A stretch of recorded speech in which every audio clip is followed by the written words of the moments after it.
Hey, Carrie. So talk to us. What's one piece of advice you can give us this Monday morning? I'm going to say that if offices can be more flexible with their team members, then they probably will be able to attract more and retain more team members.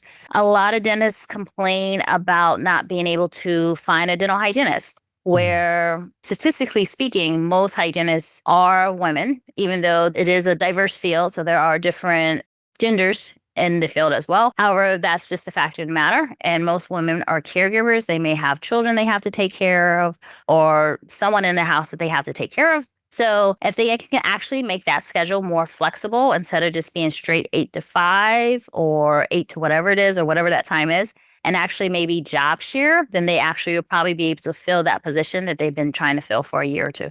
Job share. You mean like sharing the position? Basically, yeah.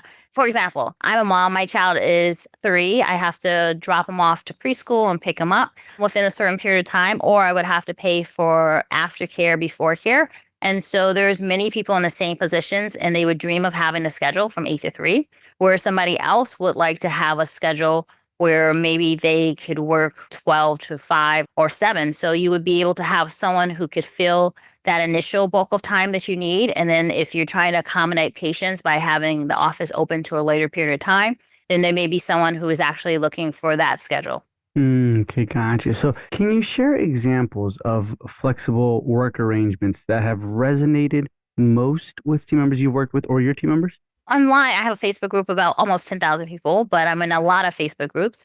And a lot of hygienists would love to have that schedule from like 8 to 2 or Mm. 8 to 3, whereas other people need more hours. And so they would like to have a longer period of time. I've worked all different types of schedules. And so maybe I've worked full time, 5 days, 6 days a week sometimes, or I've only worked 3 days a week. And then there's been times where I had worked from 8 o'clock to 5, and times when I worked from 11 to 7. Sometimes that was broken up throughout the week, and sometimes that was consistent. So when you have different changes in your life, such as becoming a mom, or some are widows or different things, then they may need some variations. So not having that cookie cutter schedule. Of course, a dental office is a business and they need those hours filled and patients need to be seen.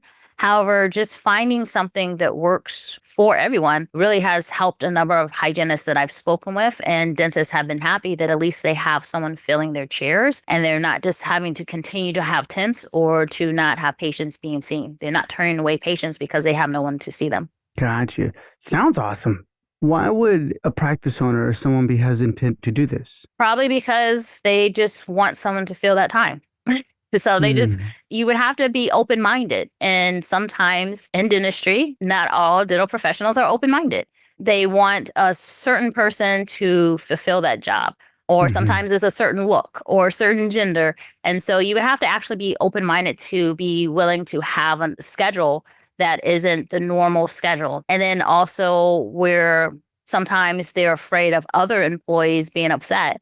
Recently, I had someone upset in my Facebook group because they had kids and they had to negotiate that schedule. So they felt that the hygienist who had negotiated that schedule, who got off at 2:30 to go pick up her kids, was a slacker and lazy. So they may not do it because they may feel like other team members may feel jealous. Or why does this person get to get off? I have family too. I have kids too. So their jealousy or just treating everyone the same. But in that sense, then you don't have someone who's filling that chair. Now, some practice owners have seen that if they don't do this, then that loyal employee who's been there for a long time is going to leave. They're going to find other employment or they're Hmm. just going to choose the temp. So it really behooves the office to come up with different ways to make everyone happy, which is pretty difficult. Yeah. To make everyone happy, that's very hard to do. But to think of different ways to be able to attract and retain team members because that is hard. People constantly complaining about the dental shortage instead of just complaining about it and complaining about maybe having to pay more in wages or not being able to find someone or name calling, actually coming up with different solutions that are going to help the office out as well as the team member. And showing that you care, that you actually would work with someone allows them to be more loyal to the practice because they see that the office bent over backwards to really help them to maybe have that flexible schedule for whatever the reason is that they've had it. Yeah, that's true. That's a good point. What happened in your Facebook group too? Because I feel like if that starts happening, you start noticing disunity, right? Like, oh man, the one person's like angry at another person. Is it just because of this Mhm. reason, or was there an underlying solution there? Did y'all guys really not like each other this whole time, kind of a thing, right? I mean, the whole post got deleted because so many people were like, do you just not like the person because of the schedule? Or they actually slack it? Like, what is the actual things? Because some people said that's my exact schedule. That's the schedule I have. My doctor bent over backwards. I do a lot of remote work now and all the different things that I do. So I temp because of having my child. It's very hard to find that schedule. It's very difficult to find it. When I do look online, like, what will happen if everything falls apart and I need to get a clinical job? The jobs, they want you to work 4 or 5 days a week from 8 to 7. So how am I going to raise my child? And that's one reason there is a dental shortage among hygienists because of that offset of the work-life balance. Many people feel that they are not actually playing an active participant in their child's life or in their Hmm. own life. So they're wanting to have more balance. So somewhere we got lost in the profession, quite honestly. I've been in a dental profession for 25 years. One of the reasons I chose it is because it was billed to me as a great job for moms. So if I ever wanted to have a kid, then it was flexible. I can maybe work 3 days a week. And somewhere, maybe because of the insurance industry, I don't know, we kind of lost sight of that and that we are trying to cater to patients so much that we're not really allowing the team to get what they need out of life as well. Mm. Yeah, that's something we've been seeing a lot too. But I feel like whenever we talk to a lot of practice owners, hygienists, things like that, right? And dads too, but like moms specifically, there's a lot of that. Have you heard of mom guilt? Oh, Right, right. come on, don't mansplain it. Like, I'm a Michael, come whole on. mom. I know, yeah, yeah. I don't know if there's a new I just word. I gave don't a know that. course on mommy burnout from mommy dentist and business. Yes, mom guilt is Okay. a thing. They have a special thing for my son Friday at his school. He didn't go to school the other day, but I saw the volunteer thing. They only had 3 volunteer slots and it was already filled. And I was like, oh, I would have wanted to go to that. I wish I had seen it sooner. So yeah, we deal with a lot of guilt, and a lot of moms who are dentists or hygienists or assistants or whatever, they're missing out on key things with their kids' lives. So key events that the office is saying they can't go to, or one dentist, she wrote in a Facebook group when I was doing some like research, she wrote that she missed the kid's first day of school. And so she Hmm. asked the kid, how was your first day of kindergarten? And they're like, oh, I told dad already, ask him. No, yeah, you miss out those key moments. You're absolutely right. So then you have to have a team that also wants to support that as well. Not just for the practice owner, but for like the hygienist, for even assistant, for everybody, right? Like understand, hey man, that's she has to go see her child, or something has to happen, right? With the child. So how do you train them to be like leaders, to truly support an inclusive and flexible work environment? It's going to have to be really having that open communication and then making sure that everyone is on board. So having a positive office environment. It does have to be fair. So if other people aren't able to leave or they can't have that schedule, then what are you doing for them?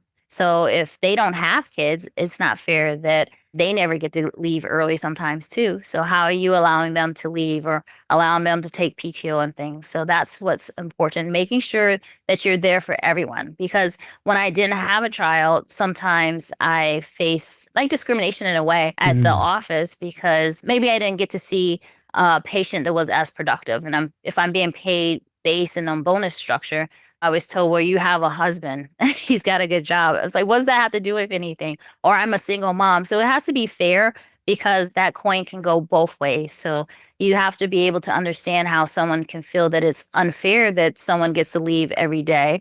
But at the same time, do they ever get to leave or can they come in later? How are you accommodating everyone in the office, which, although difficult to do with good communication and making sure that the team feels that they are part of the practice, they all want the practice to do well, they're invested in the practice, almost like an ownership, then they're going to be more inclined to support one another.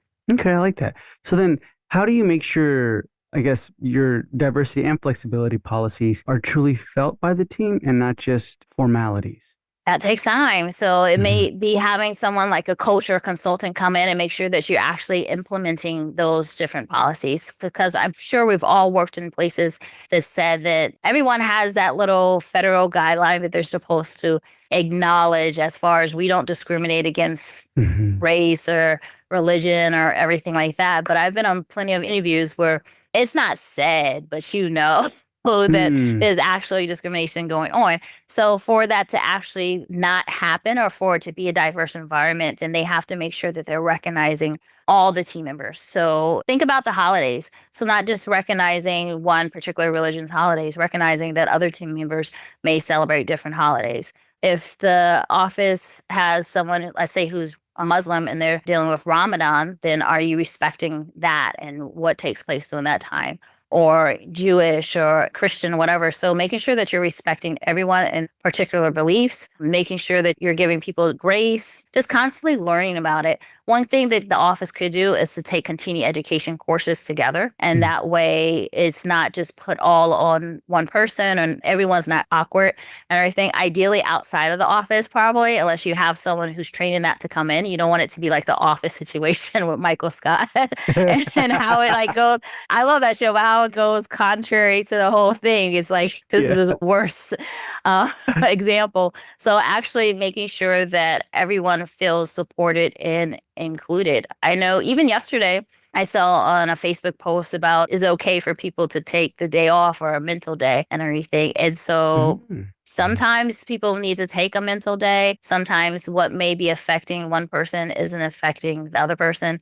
Or you may not understand what's going on. You know, there was a lot yesterday since it was the day after election. So just seeing that there are so many different thought processes. So recognizing that obviously not everyone may feel like you feel, just giving everyone grace and being kind is important. So fostering that team is important. Sometimes having team building exercises can definitely help.